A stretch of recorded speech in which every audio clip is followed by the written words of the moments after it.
Well, anything big that you want to accomplish is going to require scaling up. And scaling up is going to require a team of some kind. It could be a fairly small team. It could be a fairly virtual team. But whatever it is, it's going to take a team to do anything with any scale. And so how do you create a powerful team? That's the subject of our show today. How do we elevate the engagement, the fulfillment, the success of the team? That's the subject of our conversation. So listen in as we talk with Jeff Manchester on the power of vulnerability, creating a more powerful team.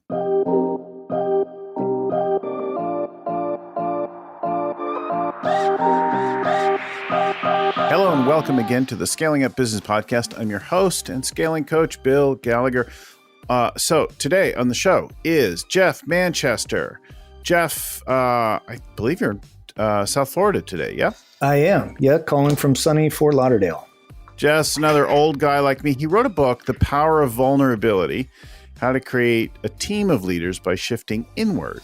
And he's worked with thousands of presidents and CEOs as a strategic advisor and executive coach. He's got a whole lifetime of work in the consulting space. He's also a serial entrepreneur and has had his hand in other things, including the Latin Quarter restaurant at Universal Studios City Walk in Orlando. It's an award-winning Best Latin Restaurant, Best Latin Nightclub. It sounds like a great place for me to go as quickly as possible. So Jeff's a active member of YPO and past chairman of the Florida chapter. He's got 2 boys, stepson, and a boy who's a freshman in high school. Yeah. He's actually a junior now. Yes, grows fast. Oh, that's like old info. So I am so happy to have you on the show, and it's a great topic as always. I think that when we think about the top things that CEOs screw up, it's and struggle with, it's on the people side of things, recruiting them, managing them, engaging them, all of that, and so much of it starts with and ripples out from the top. So it's a great conversation. Why don't you give folks a little bit expanded version of your story and background before we get into the topic of the book? Yeah, you bet. Well, all my career has been in business consulting of some form or fashion. And I started originally out of grad school working for Arthur Andersen and their consulting division, which we now know is Accenture, but a worldwide consulting organization that was growing fast. And I left that company to start my own consulting firm based in Miami and grew that, part of Inc. magazine's fastest growing 500, all those kinds of good things. But in that process, I actually realized, and in my experience in growing and learning through the Young Presidents Organization, I realized that my real call was the shift from what was more, I would say, technology consulting focused and move more into management consulting focused. Mm-hmm. And so I did a pivot in the late 90s, sold my tech consulting company, and pivoted to then go into executive coaching and really how do you help teams develop and grow and help them scale their businesses. And so since that time, I've really, as you mentioned, a couple of other entrepreneurial endeavors, but really became focused on supporting leaders and teams. And that's really where my passion is, and feels like I found my calling in that space. And so, what was your idea here? Why this book? What? Well, yeah, right. So, what were you thinking? Yeah, so this really came about because we found team after team, organization after organization, that really, in many ways, first of all, the teams weren't actually teams; they're management teams. They were more like functional work groups. You know, I've got my head of HR, I've got my COO, I've got my CFO, and we have our silos and we do our own thing. We come together weekly to talk about a little bit. We don't really share, we don't collaborate, we don't have synergy, and we move on and get back to our teams to get real work done. And what happens is organizations actually miss the point that that their senior leadership team is the first team.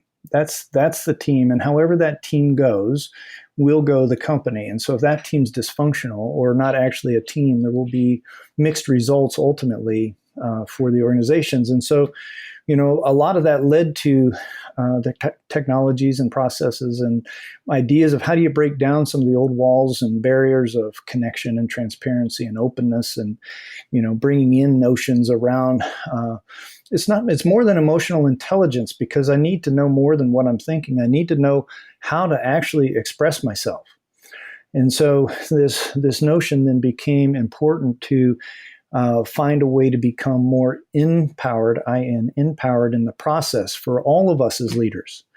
And that the only real gift I have to offer my team, the best asset I have, is my viewpoint. It's my experience. It's how I see the world. And that diversity is what makes us stronger. So how do I show up more authentically, transparently, and openly, even if it's with a dissenting opinion from the majority in the room? And so we found ourselves just facilitating time and time again opportunities to break down these connections and find that the power that's there is when I can get to a place where I'm more open and I'm more transparent, and I've being more vulnerable in the process. Yeah. When we talk about that, I think the thing that always comes to mind is the story of the blind men and the elephant, right? Which I love to remind folks of, and I think about, and I try to remind myself of on a regular basis, that we all bring a different perspective. We all see a part of it, right? Do you know that story? Yes, absolutely. Yeah. So I was just thinking about something else in the process.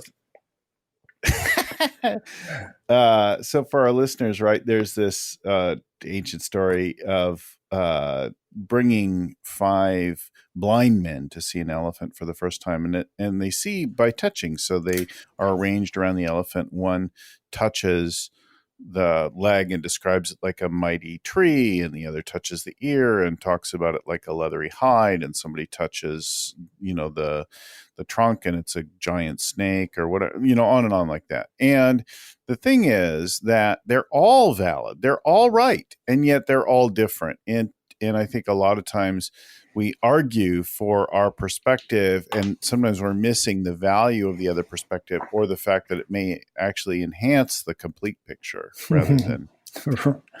How can you both be 100% right and saying different things? Well, that really illustrates it, right? Like, yes, yeah, absolutely. It's not the winning out, but the convergence of multiple perspectives that make us so much better.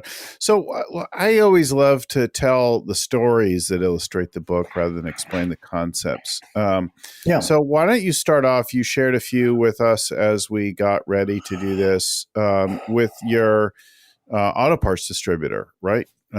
Right. So an example is did an offsite for a regional auto parts distributor based in the Southeast region.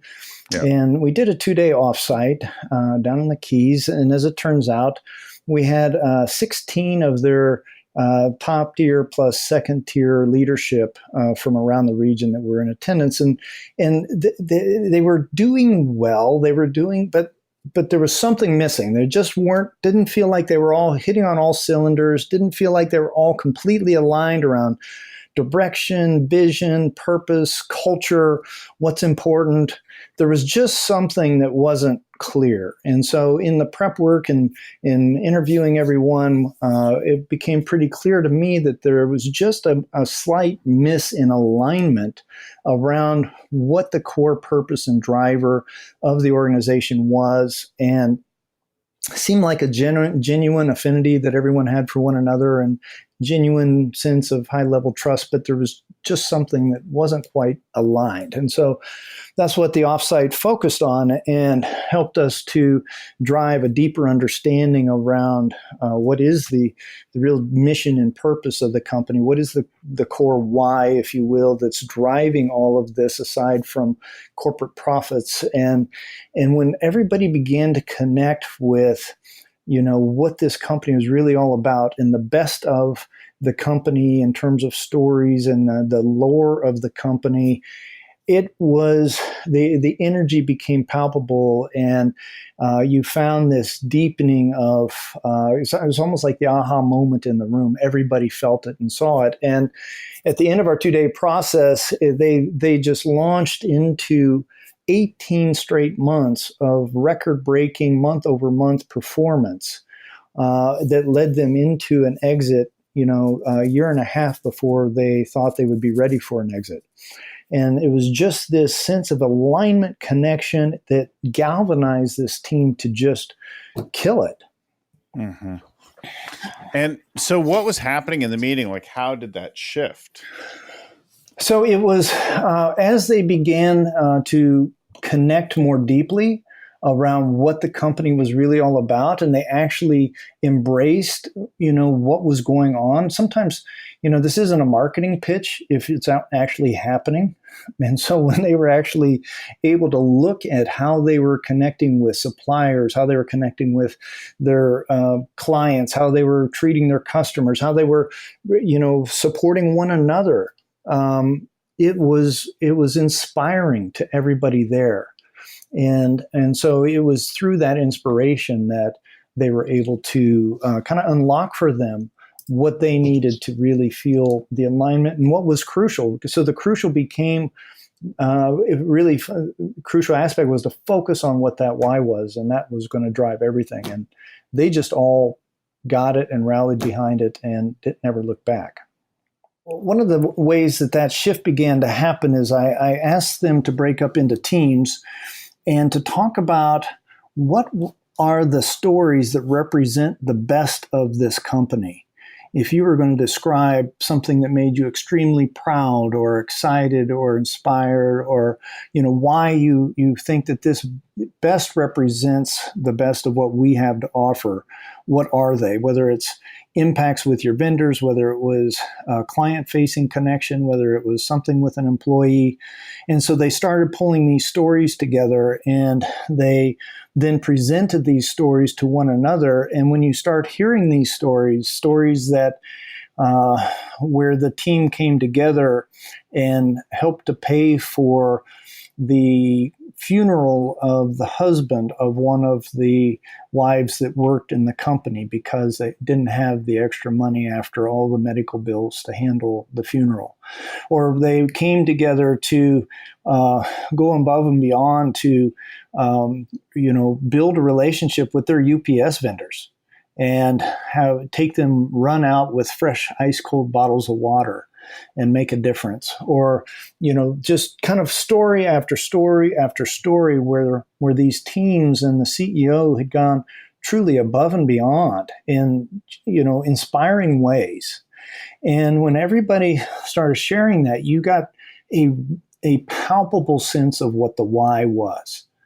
It was a palpable sense of why they were in business and why they were having an impact. And they authentically connected to kind of the core of what they are as a group and as a company. And then they made that their focus going forward. If they do that, then everything else will take care of itself. It was incredibly inspiring. I hear the why and I hear both the why and the values, some of the how coming through in that. Correct. In fact, right? After that process, we're very easily able to come out and dissect what are the core values here. They're right here. Let's go ahead and refine our core values. And so it's easy when it's real and it's happening. You're not in a boardroom trying to make it up. It's through true experience. Yeah, it's not conceptual at that exactly. point. Yep. Really great. Okay, so then and that shifted, and then they went on from there through 18 consecutive months of record sales. Yeah. Man, there is a connection. That's really great. So then talk about the tech firm that you did that also had a turning point. Yes. It was a semiconductor firm, and they were looking to try to go into another round of money raise. But they had to hit certain performance criteria by the end of the next 12-month period in order to be prepared for the next tranche of financing. And there was dissension in the team. As I did my prep work with this team, they were clearly siloed. They were just in it almost as individuals, just trying to push through to get to the next event. And they all were in a position where they were ready to vote one of their senior leaders off the team. They're going to vote them off the island. Get off the island, off man. the island, You yeah. suck. And this senior leader, she was very talented, but everybody felt like she was stepping in their sandbox, telling their people what to do. And, she was just the problem amongst the team. And so we went to a beachside resort and had an offsite.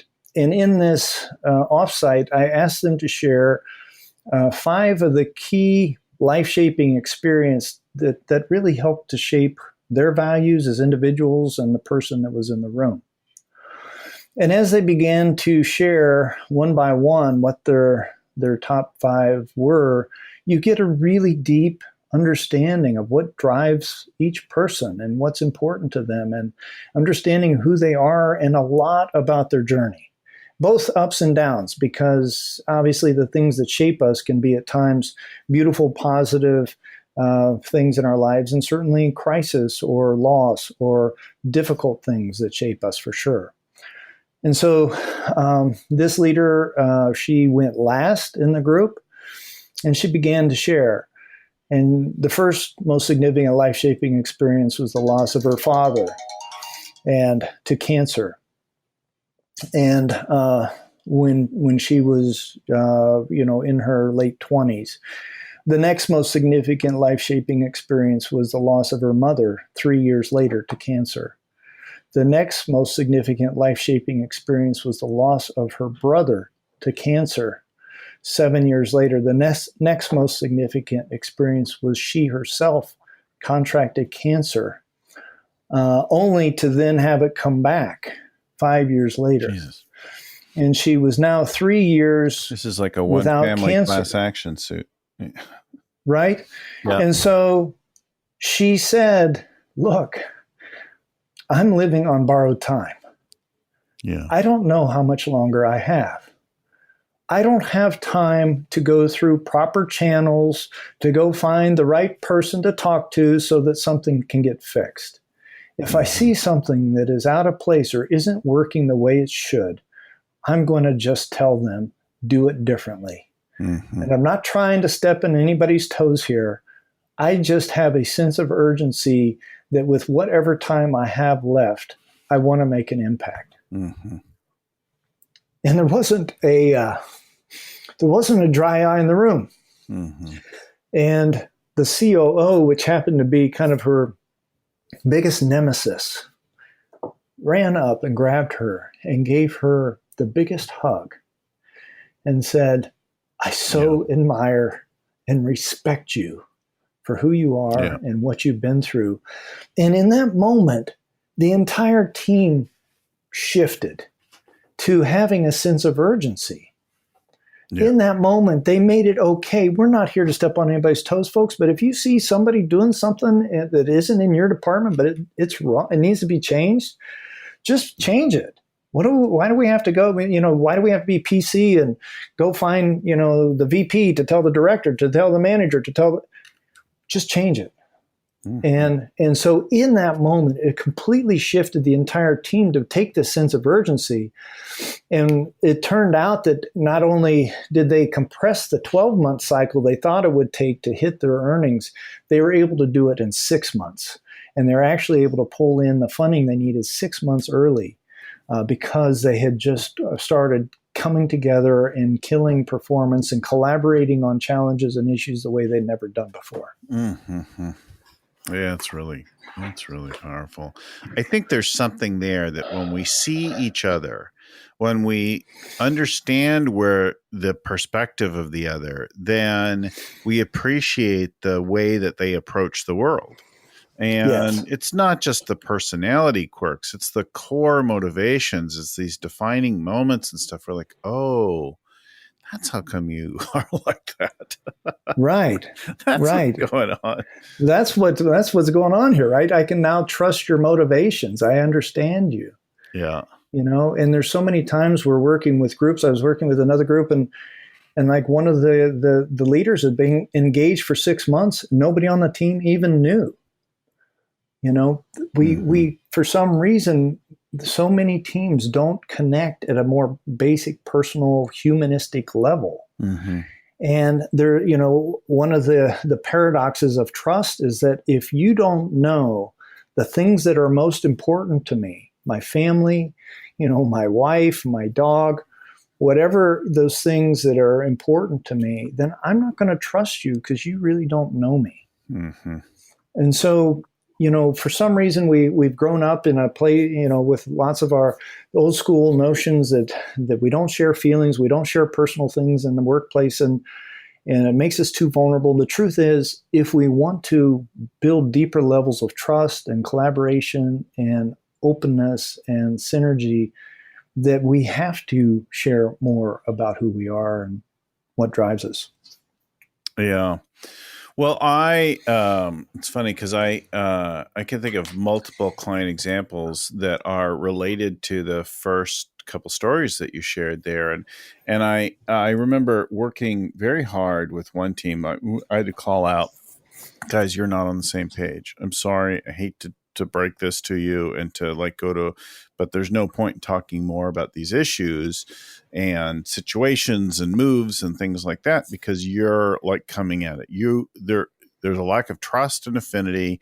There's a lack of respect for each other's perspective here. And so we dove into it and we worked and we moved the needle some on it. I'm thinking of one team in particular right now in the tech sector, but it ultimately their view and their need and their motivations for the kinds of company they wanted to work were not aligned. Right. And that became it was pretty clear, like from an outsider's perspective, those things are usually clear earlier, like, okay, we really have to work on this. 3 months into working with the team, 9 months later, there finally was a change. Mm-hmm. And Yes. and I started calling it out at the 3 month point, but it took a lot of months to get to that point. Now, I suspect this is more recent that we're going to see a lot of movement, a lot less time in our offsites, a lot more alignment and follow through on the plans that get created because they aren't looking at the world Right. from a Yep. fundamentally different place. And sometimes I Absolutely. think you can't resolve the difference. Like it's appropriate for a person to leave, and it's not that that person sucks. It's just that they're coming at they have different needs and wants, and there isn't a place for them on the team. They should find And another if team. right, and if they're ultimately their values of how they want to operate don't align with the team's values or the company's values, it's right and Yeah. appropriate then for them to find a place where they can thrive, and that's not going to be in your organization. And this thing, I mean, the first one that we see again and again, this is one of the top couple of mistakes we see people make is not making those key changes when you've done the work to share yourself and understand each other. And then like, okay, if you're playing a different game in a different way, you should be with a different team. That Yes. whole thing. The nice thing about that too, Bill, is that when you do this kind of work, it becomes really obvious who might be on the outside of this. And it's really almost self selects the folks that realize that they're not really headed in the same direction and it's time to get off the bus. Yeah. And then you've got to be decisive and move with velocity to make those changes to confront whatever sort of mess gets created. You shared a third story about a company doing consulting work in the sort of government contract space. Talk to us Yes. about that. I think that's really relevant now. Well, I think that one of the things that I see so much is that most organizations don't have an effective way to deal with conflict. Most organizations, Mm-hmm. conflicts underneath the radar. We don't really talk about things. It's not open. At times, I might have somebody that feels more comfortable being more direct, and so they become the bully in the group or whatever. And but for the most part, conflict goes unresolved. And so I was working with this consulting company, government consulting contracting company, and based out of Richmond. And they were, after doing the prep work, it was pretty clear to me that these guys were sharp. They were clear with what they needed. They all seemed really like right people in the right seats on the bus, so to speak. But boy, they had so much unresolved conflict between them that they couldn't share a story or share support or deal with the elephants that were dancing in the boardroom to save their lives. Mm-hmm. And so in that process, it was clear that we were going to have to teach them, first of all, build safety so that they could understand what it takes to create a safe place to step into difficult conversations. And then number two, give them a protocol, a script that is a best practice tool that then they can use that allows them to have respectful, constructive dialogue with one another. And we spent 5 hours with a team of 8 leaders, basically going through and clearing out all of the baggage that these guys had between one another that had been building up for the last 5 to 10 years, depending upon their tenure. And it was cathartic. It was cathartic. We went to dinner that night. You'd have thought we had just won the Super Bowl. It was, it just felt like everybody had lightened their load, and they felt like now every time we hold those in, those resentments or frustrations become a block to me having authentic connection with the people on my team. So there's no way, or not, I shouldn't say there isn't any way, but it makes it very difficult to collaborate and brainstorm and certainly to create synergy when, I don't feel like I can connect with you. And so from that standpoint, because we had a clear strategic plan, it just wasn't being executed. We had, it was like we went through the process, everybody was aligned, but the performance wasn't what we had anticipated. And we began to realize that part of the core was all of this built up mistrust and conflict. And once we cleared that out, it started, you could almost see the hockey puck curve begin to come into play quarter after quarter from that point forward. And they began to actually collaborate and perform well as a team. And their performance showed it. So let's talk about that for a second. When I have a team where it's off, it's toxic, there's issues to be dealt with, and it's pretty pronounced. And I feel like that I'm always a little afraid of diving into the disagreements because I feel like that's just going to end up with a 100-year feud. And instead, and the loss of a company, right? I start first with responsibility, and then I go into appreciation and finally contribution or commitment. So what is it that you could apologize for? And when I have teams go through that round, they're a little weak, I would say. They're not as interested in being responsible for it, but it begins something. Yes. And then appreciation elevates it a little bit, and that's where they acknowledge all or some of the others for here's what I love about you and that kind of thing. And then the final piece is a round of, what can you count on from me? And who am I for you, for the team, right? And so I have people share that, and we go around sort of the gripes then, and we get to something that's sort of beautiful with the team. And then we say, is there anything that you need to clean up? And the space is a little different, so we don't get into as much, well, you did this shit. And right. Yeah. But I'm curious, like, how do you go about that? How do you tackle that when the team is off like that? Well, I think that what you're describing is what you're trying to do is create some safety with the process that you've outlined, right? You're trying to give them a way to weed in, own a little bit of, maybe where they need to apologize, have them, build some appreciation for one another. Yeah. So you're not dumping, you're building connection, right? And connection is one of the key elements to safety. Okay. And so I think that is a great way to begin to lead into the tougher conversations. And so the elements that I would use, I certainly use different kinds of connection techniques to help to establish the foundation before launching into the tougher conflict resolution discussion. And I think that there are ways that we begin to build that in. I like a couple of icebreakers are, what is a success that you've had recently that maybe the team isn't fully aware of, and what's a challenge that you're dealing with right now that you're struggling with that the team's not fully aware of. The second one, obviously, getting them into appreciation for something they didn't know that you were struggling with. And typically, if I hear one of my teammates struggling with something, I start to think about, well, hey, maybe I could help you with this, or have you thought about that? We go into how do we begin to get into support as opposed to, a sense of, distance because I'm upset about something. And so there are different ways that we can create some of these points of connection before going into resolving the conflict before that help to establish safety, which is crucial. Yeah. So you're talking throughout here about elevating trust, right? Yeah. How do we scale trust? How do we build trust? And why don't you talk us through that? What do you think is the core approach to doing that? If we take it that trust is important, how do we do that? I have a company right now that's sort of grappling with what is trust? How do I be trusted? Like that.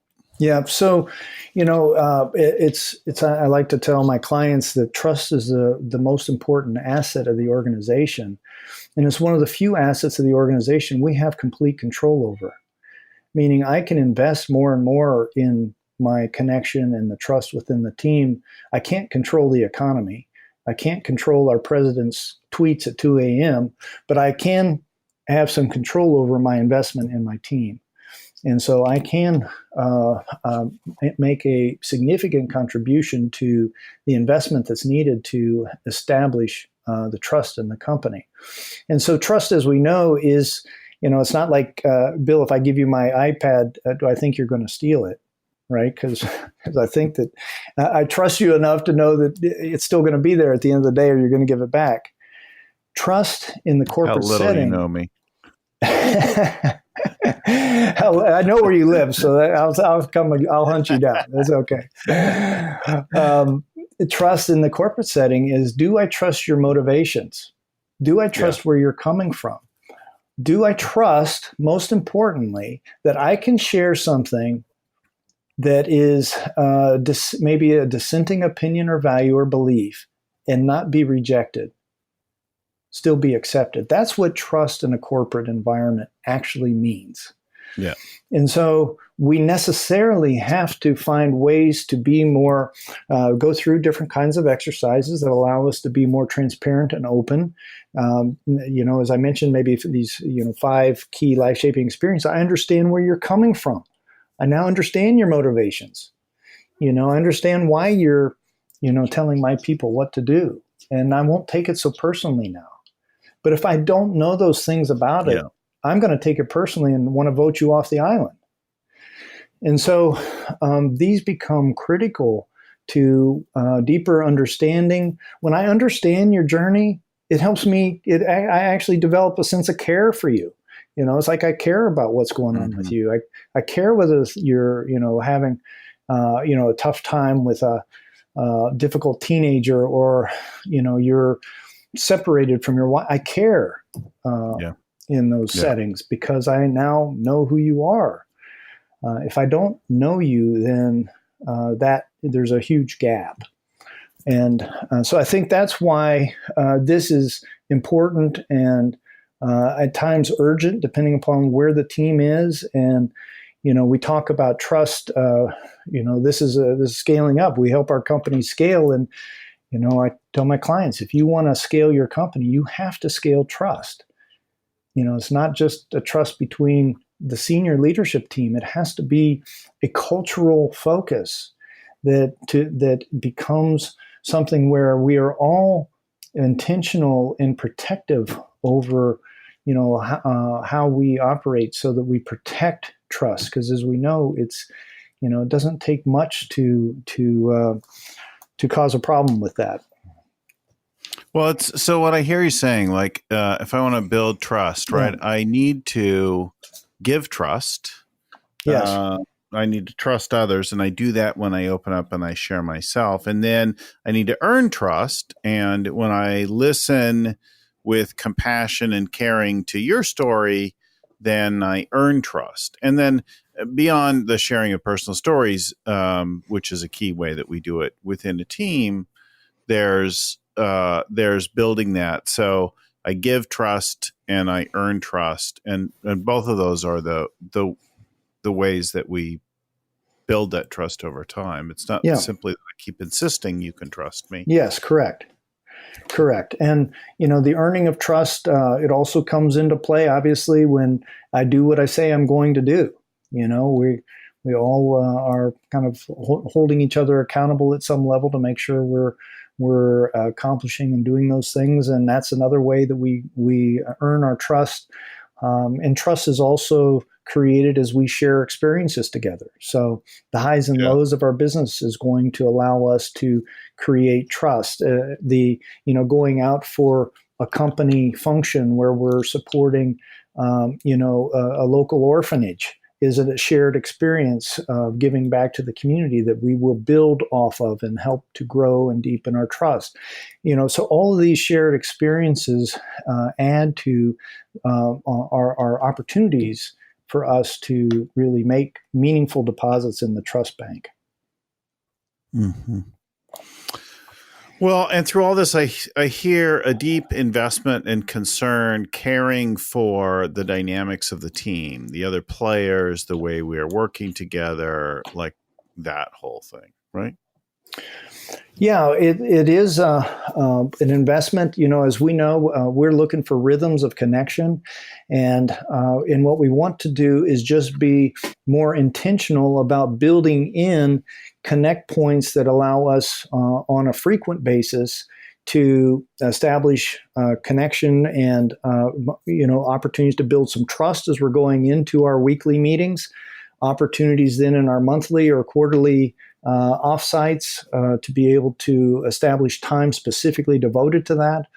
And so it's an ongoing process because one of the things that is interesting is that one of the empowerment principles that we write about is that the height of performance of our teams will be directly related to the depth of connection amongst the team members. And so what I want to be able to do is realize that those investments, while initially don't have an immediate ROI, like time spent going to visit with this particular customer, I may sign a deal, so that has immediate quantifiable ROI. It's the investment in these times as a team that will prove it's a bit of a leap of faith initially, but will show the benefits of that and return on investment over time. Yeah, I hear that. And I think some of us know this in our bones, maybe most of our listeners. But I think it's useful to remind us that the team is the powerful thing. People invest in teams. It's teams that'll help you tackle problems, accomplish your goals, that all the really interesting big things that you might want to accomplish in life, you're going to accomplish with a team. Of course, you have to master yourself in the process to be a part of a team, a leader of a team. But it's the team is your access to doing something more and grander and gives us a sense of fulfillment and accomplishment. Yeah. Absolutely. Yeah. And especially I think when you start thinking about fulfillment, I think that's we constantly see employee engagement numbers that are just horrific. And how do we begin to shift those employee engagement numbers? How do we shift sense of loyalty? How do we increase our net promoter scores internally? Well, when we begin to actually connect with one another on more than just a performance basis, but on a human basis, all of those numbers begin to shift. Yeah, it's a powerful thing. So, recapping some of the big ideas. Trust is critical to scaling your business. You've got to scale the trust.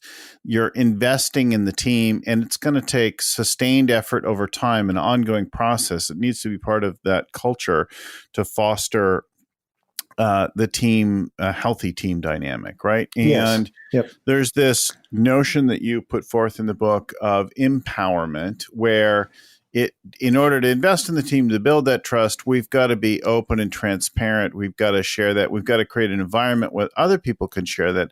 And it starts with us and then moves out to the others and creates that thing. And that becomes then a powerful team that scales better. Did I get it? You should write a book. I think this Power of Vulnerability might be a good title. You got it. That's okay. So the power of vulnerability, how to create a team of leaders by shifting inward. You can find it wherever you find your books, but you can go on Amazon and get it there. But you could also go to Jeff's website at shift180.com. So shift180.com, where you can find out about the book and Jeff's work and so on, or just go to Amazon and get it. Jeff, I'm so grateful for you to come on and share some of the stories and talk about this important topic with us today. Thanks, Bill, for having me. Great to connect with you as always. Have a great day. Yeah. Thanks, everyone. Reminder to everyone else, we'll be back again next week with another show on something to do with scaling up and your leadership. So we've got over 170 of these episodes now. I'm sure there's something on everything that you might want to cover, from strategy to creating your big, hairy, audacious goal, to creating a vivid vision or a painted picture out somewhere in the future, to developing your team, to recruiting, to executing better, improving your cash position. All aspects of people, strategy, execution, and cash, and the leadership to take the company there are the things we cover. Find it all at scalingcoach.com.